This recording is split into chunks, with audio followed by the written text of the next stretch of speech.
திரு தமிழ்மணி, இந்த தேர்தல் ஆணைய விஷயத்தில் ஏதாவது ஒரு கிளாரிட்டி கொடுக்க முடியுமா? உங்களுக்கு அதில் கருத்து இருக்கா? அதை தாண்டி இன்றைய நிகழ்வுகளை எப்படி பார்க்குறீங்க சார்? தலைப்பு தற்காப்பு என்னுடைய பதில். ஒன்று இது வரைக்கும் இந்த பல கேள்விக்கு பதில் சொல்லாத நான் இப்போ பதில் சொல்லிடுறேன் உங்களுக்கு, புரியுதுங்களா? அதுதான் அமைதியான இருந்தேன். டைம் வேஸ்டான ஆகிட்டு போட்டோன்னு 1/2 மணி நேரம் ஆகிடுச்சு. முதல் கருத்து என்கிட்ட கேட்கறதுக்கு 31 8:31 உங்கள் பர்மிஷனோட தான் நாங்கள் தப்பு இல்லை, மன்னிச்சுக்க permission sir. You are the king. அது இல்லை சார், நான் வந்து விருந்தினர்களை மதிக்கிறோம் அந்த இடத்துல. ஒவ்வொன்றும் கருத்து சொல்லுங்க. இது தற்காப்பு. 2 மீட்டெடுக்கிறதுன்னா என்ன சார் அர்த்தம்? 2 விதமாக நான் தமிழ், எனக்கு தெரிஞ்ச தமிழ், இழந்ததை மீட்டெடுக்கலாம், நான் அடகு வச்சுருந்தா நான் திருப்பி எடுக்கலாம். ஒன்று இழந்துட்டோங்கிறத ஒத்துக்குங்க, மீட்டெடுக்கிறத சொல்லுங்க. எனக்கு புரிஞ்ச தமிழ்.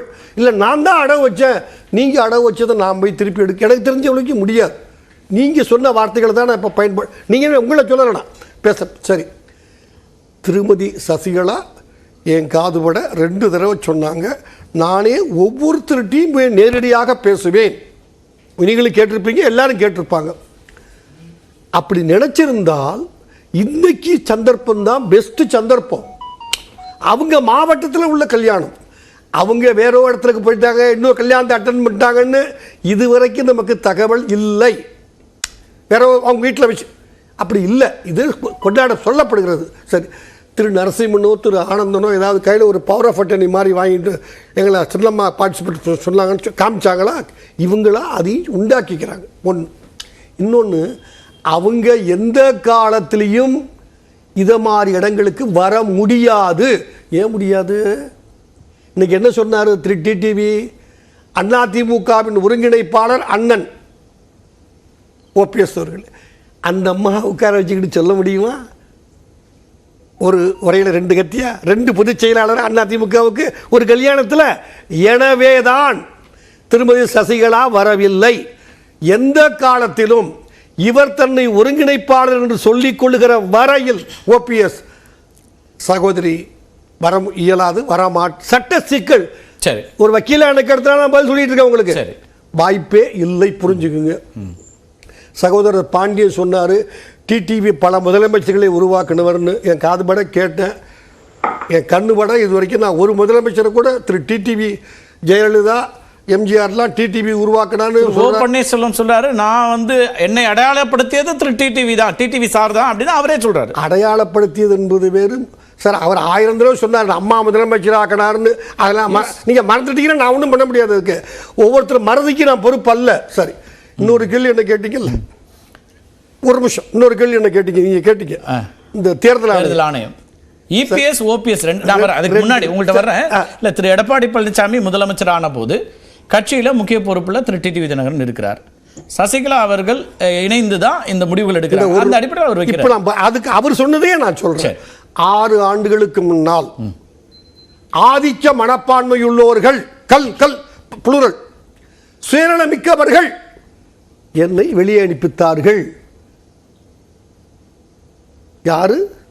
இபிஎஸ் மட்டும் தானா? அது அவங்க மனசாட்சியை கேட்டுக்கிட்டு சார், நான் யாரும் கடமைப்படலை போய் சொல்றதுக்கு. எனவே அதுதான் அவரே தான் தன்னுடைய ஸ்டேட்மெண்ட்டா சொல்றாரு. ஆமாங்க சொன்னேன், ஆனா திரு டிடிவி தினகரனோடு எனக்கு எந்த சிக்கலும் இல்லைன்னு அவரே தான் சொல்றாரு. ஆமா சார், சசிகலா மேல கொலைப்பழியை போட்டதும் அவரு தான், ஆனால் நாங்கள் நல்ல நண்பர்கள்னு சொன்னதும் அவரு தான். ஏன் நீங்க துணை முதலமைச்சர் பதவி ஏத்துக்கிட்டீங்க? இப்ப வந்துச்சு, யாரும் அதுக்கு பதில் சொல்லல. தவிர கொலைப்பழி நேரடியா அதுக்கு ஒரு அந்த வார்த்தை வேணா நான் விட்ரா பண்ணிக்கிறேன் சார். மர்மம் இருக்கிறது சொன்னார் இல்லையா சார்?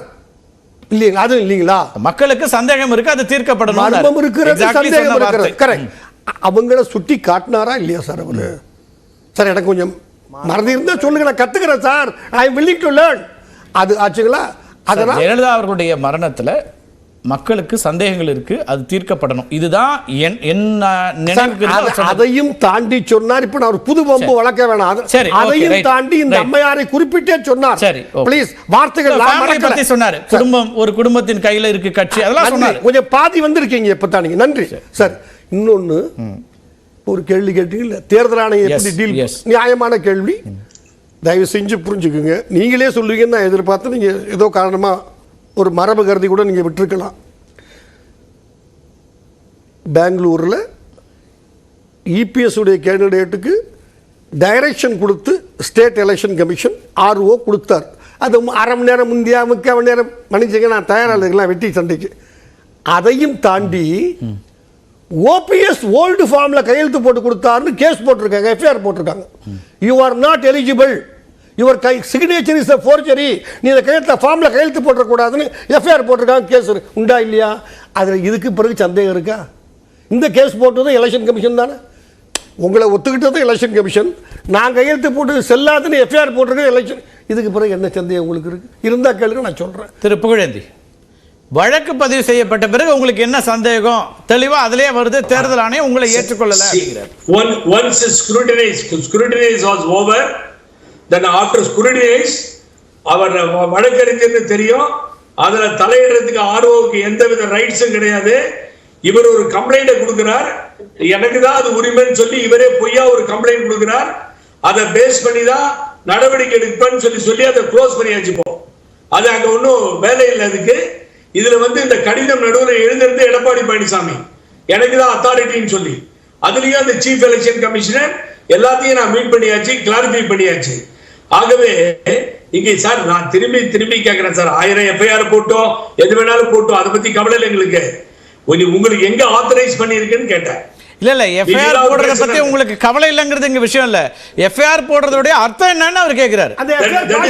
தெரிஞ்சு சொல்லுங்க. That is wrong. That is wrong. What FIR file, that is totally illegal and wrong.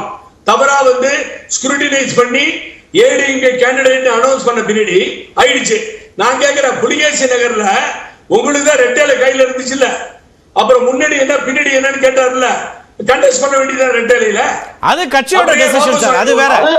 நம்ம பேசுறது ரெட்டல யார்கிட்ட இருந்தது அப்படிங்கிறதுக்கும் திரு தமிழ்மணி என்ன சொல்றாருன்னா, எஃப்ஐஆர் யார் எஃப்ஐஆர் கொடுக்குறா, யார் புகார் கொடுக்குறா, தேர்தல் ஆணையம் ரிட்டர்னிங் ஆபீசர் சொல்றாரு, ஆர்ஓ கொடுக்குறாருன்னா அப்போ அதிமுக இல்லை அப்படிங்கிற ஒரு முடிவுக்கு வரணும்ங்கிறாரு. Complaint have given by Edappadi Palaniswami, not election commission. Police complaint returning officer right. அவர் என்ன சொல்றாரு, போலீஸ் கம்ப்ளைண்ட் ஆர்ஓ கொடுத்தாருங்கறார். வாங்க மாட்டாங்க, போட மாட்டாங்க, எடப்பாடி கொடுத்தா போட மாட்டாங்க. இப்போ எடப்பாடி தான் சார் கொடுத்திருக்காரு சார். எடப்பாடி எலெக்ஷன் கமிஷனுக்கு கொடுத்தாரு, எலெக்ஷன் கமிஷன் போலீஸ்க்கு கொடுத்துச்சு. Please sir, please. No sorry, நான் டிஃபர்மேஷனை ஃபைல் பண்ணிருக்கேன் ஆர்ஓ மேல, மான நஷ்ட வழக்கு போட்டுக்கப்படுறது, அது வரதா போகுது, தப்பு அது. ஏன்னா சார் நாளைக்கு ஹைகோர்ட்ல கூட வருது சார், நாளைக்கு ஹைகோர்ட்ல கூட வருது சார். நான் அழகு தமிழ்ல தான் சார் பேசுறேன், அழகு தமிழ்ல தான் சொல்றேன், அந்த தமிழ் புரியும் நினைக்கிறேன். ஒரு scrutinise if it is over, யாருக்கும் தலையிடுறதுக்கு அதிகாரம் இல்ல, நீதிமன்றத்துக்கு அதிகாரம் இல்ல. எஃப்ஐஆர் வரும். சரி பரவாயில்லை, எஃப்ஐஆர் எப்படி வரும்? எஃப்ஐஆர் எப்படி வரும் சொல்லுங்க பாப்போம். Okay right. இப்ப அதுல டிஸ்பியூட் இருக்கு. நான் வரேன். திரு கேசிபி ஆரம்பத்திலே குறுக்கிட வருகிறார். புகழேந்தி இணைப்பில் இருங்க, நான் வரேன்.